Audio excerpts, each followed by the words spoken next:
Hi, my name is Quentin DeBerry, and I'm here to share our thoughts on responsible consumption and the power of storytelling. Looking at some examples of national corporations who have done a really good job of creating stories that impact not only their business but also the surrounding community, both locally, nationally, and globally, and the impacts that these organizations have through creating content messages through storytelling. So when I look at storytelling, or I'm trying to figure out why storytelling and responsible consumption are two items that are closely linked, I look at what does storytelling means, or what is storytelling? Why is storytelling significant? Storytelling is about creating content that connects with your listener. And sometimes it helps connect with the person that's telling the story. It's about impact of whatever you're doing, whatever situation, ideal situation you're in. That story creates an emotional reaction from a person. And so you want to be able to drive that in terms of corporate social, use it as an advantage of corporate social responsibility, and tailoring a message where your consumer understands their role in this big picture. I think sometimes as consumers we forget the impacts that we have on a lot of these organizations, and sometimes creating unrealistic demands, or really strenuous demands, and not willing to meet that organization halfway. And for me, storytelling is about creating a message of content of how um, you deliver a message, or how do you strike an emotional chord in a person that it makes to a person that you're sharing the story with. Ultimately, I think one fair question is, how do businesses continue to create stories, or creating stories that will help curve or drive consumer demands in a different direction. I think, first of all, you must connect stories to real life situations. People are more prone to listen when something directly impacts them, or impacts their family, friends, or surrounding space. So you want to have those stories that connect emotionally.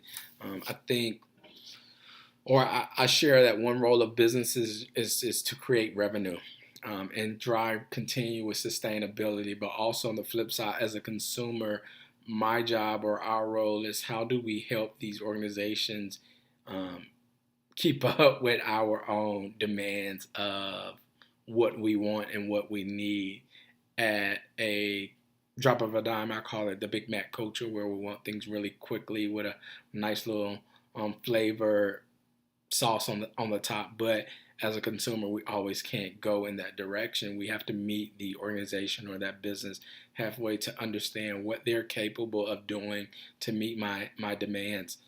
So as consumers, we tend to forget that we create these unrealistic impacts, and we have these great intentions of protecting the earth, but we're not really wanting to pay for that, going the extra mile. And so some organizations that I wanted to look at, that I thought were doing a really good job in terms of sustainability and creating stories that have impact, or have done a great job in delivering messages for consumer responsibility. I say look at Chipotle. Chipotle is a multinational company with restaurants located in Canada, the UK, Germany, and France. And one thing that Chipotle prides itself on is that, as a consumer, as soon as you walk in the door, your whole experience is about sustainability and making impacts not only to the customers in both internal and external, but the community in which they live in. All produce is locally grown. For that particular Chipotle, is used in rituals so that your items come out organic and not GMO related. When it comes to the fed animals that we use from a chicken, pork perspective, or steak perspective, they are homegrown and fed natural within their natural habitat. So they're not fed by man of dropping seeds to these animals. They're eating off the natural soil, which again creates a more healthier animal from a sustainability standpoint. When one organization that I also like would be Target. Target believes that in a brighter future for all, Target has um, stores located in India and Canada, and so for Target, it's about the community in which it stands in. They've done a really good job in redesigning their packaging, their internal packaging, so that it's more sustainable. They've created one thing I really enjoy, an in-store recycling center, so that customers or consumers can come in and now recycle inside the store or as they're leaving. Sometimes we like to buy a soda bottle or a soda pop from the store. As you're drinking the soda, you can now toss it in the recycle bin at Target. They've done a great job in getting reusable bags for their customers to not only look at ways that they can conserve from a giving customers plastic, but also sustainability measure of, hey, this bag is now recyclable and reusable every time you come in our store.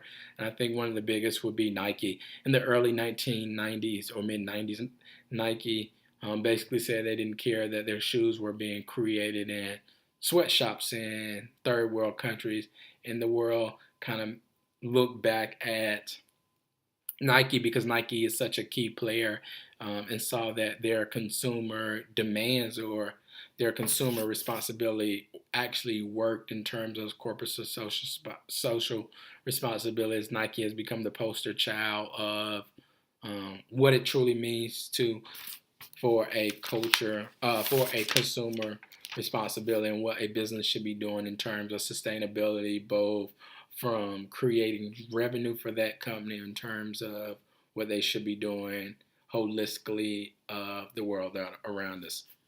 So last thing I would like to share, we all know that we live in a production consumption system. We must work cohesively for each other so that our children, our grandchildren, or the people that come behind us will have a more sustainable world.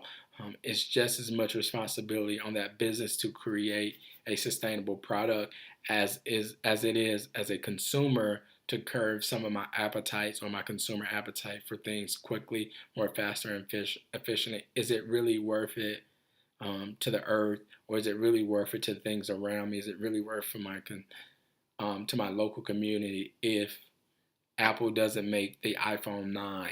Does it really impact on my legacy? Does it impact on what I'm able to do from a global standpoint of impacting the world in which I live in or the community?